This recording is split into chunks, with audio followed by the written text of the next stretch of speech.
Daksha curses Lord Shiva. Presented by Arunita.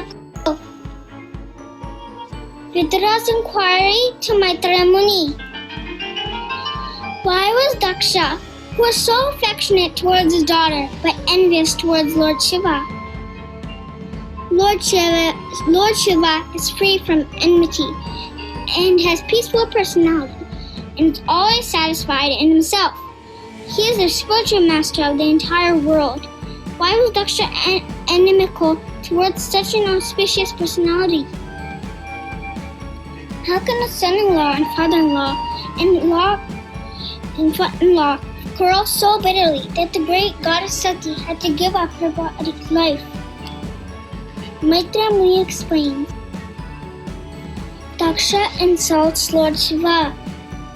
Daksha tells everyone present in the assembly that Lord Shiva has spoiled the name and fame of the governors of the universe and has polluted the path of gentle manners.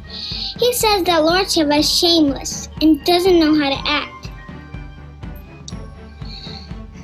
Daksha further says that he didn't want to get his daughter married to Lord Shiva, but he was obliged to hand over Sati on the request of Lord Brahma. He says, Lord Shiva didn't stand up when Daksha entered the assembly, neither welcomed him with sweet words. He is impure and doesn't observe rules and regulations. Lord Shiva lives in filthy places like crematoriums with ghosts and demons. He is naked like a madman and doesn't bath regularly. He is also ornaments his body with bones and garland of skulls. Although his name means auspicious, but he is a mad and inauspicious creature. Thus he is very dear to crazy beings in the gross mood of ignorance, and he is their leader. Next, Maitreya Muni explains. When the leader of the universal creation performed by a great sacrifice which all the great sages, philosophers, demigods, and fire gods assembled with their followers. When Daksha, the leader of the Prajapatis, entered the assembly, his body luster bright as the sun illuminated the entire assembly. All the assembled personalities became insignificant.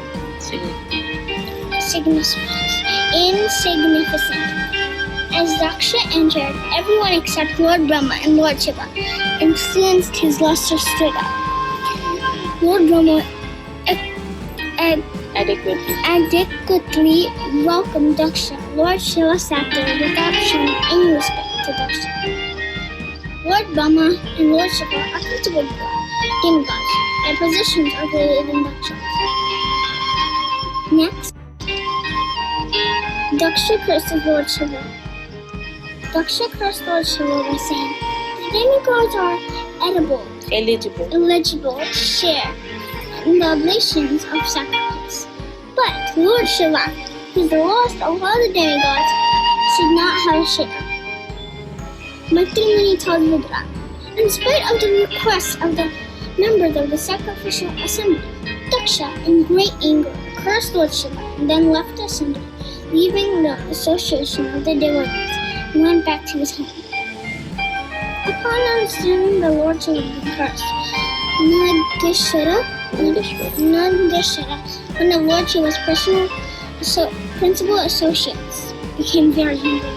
His eyes became red, and he prepared to curse Daksha and all the Brahmanas present there who had tolerated Daksha's cursing Lord Shiva in harsh words. Next, Nandishwara cursed Brahmanas. Nandishwara said, anyone who has accepted Daksha as the most important personality and neglected Lord Shiva because of envy is less intelligent, and because of virtualizing in duality will be bereft of transcendental knowledge. Daksha has accepted the body all in all and forgotten the Vishnu Padaya or Vishnu Gati and is attached to sex life only. Within a short time, he will have the face of a goat. Those who will become dull is the matter of civilization, materialistic education, cultivating materialistic education and intelligence, and involved in fruitive activities, will continue the circle of repeated birth and death. Those who are envious of Lord Shiva and attracted to the flowery language of the Vedas remain attached to fruitive activities. These Brahmanas who take education, austerity and vows, only for the purpose of maintaining the body, shall be devoid of discrimination between what to eat and what not. They will acquire money begging from door to door simply for the satisfaction of the body. Next, Bhrigu Muni curses the disciples of Lord Shiva. In reaction to Navadishwara's curse, the sage Bhrigu commanded the followers of Lord Shiva with this very strong Brahmanical curse. He says, one who takes a vow to satisfy Lord Shiva or who follows such principles will certainly become an atheist, will be devoid of diverted from transcendental scripture injunctions. Those who vow to worship Lord Shiva and copy him by keeping long hair on head are initiated into worshipping Lord Shiva, will prefer to live on wine, flesh, and such other things. The Vedas give the eternal regulative principles for auspicious advancement in human civilization, which have been rigidly followed in the past. The strong evidence for this principle is in the Supreme Personality of Godhead, who is called Janardana, the well-wisher of the living entities. By blaspheming the principles of the Vedas, which are pure and supreme path of them saintly persons, suddenly you followers of Brihaspati, Abhupati, Lord Shiva, will descend to the standard of atheism without a doubt. Next,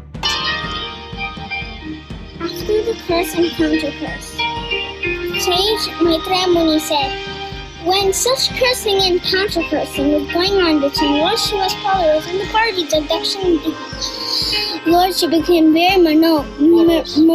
A Vaishnava is very tolerant and sober.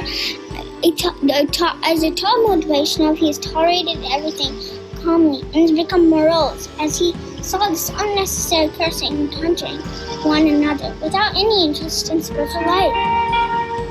Not saying anything, Lord Shiva left the arena of the sacrifice, followed by his disciples. All the progenitors of the universal population thus executed a sacrifice for thousands of years. For sacrifice is the best way to worship the Supreme Lord, the Personality of Godhead.